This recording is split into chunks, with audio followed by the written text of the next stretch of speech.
In this video, I'm going to show you how to turn on or off pinch to zoom on touchpad in Windows 11. This should be a quick process video. Now, without further ado, let's go ahead and jump straight into it.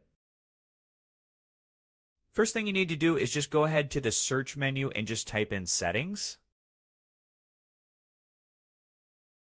Now, the first match, go ahead, open that up as you can see. Now just go ahead to the left side and click on Bluetooth and devices. Now just scroll down until you find touchpad. Just click on that. That's if you already have a touchpad installed. Now just go ahead, click on and make sure it's turned on.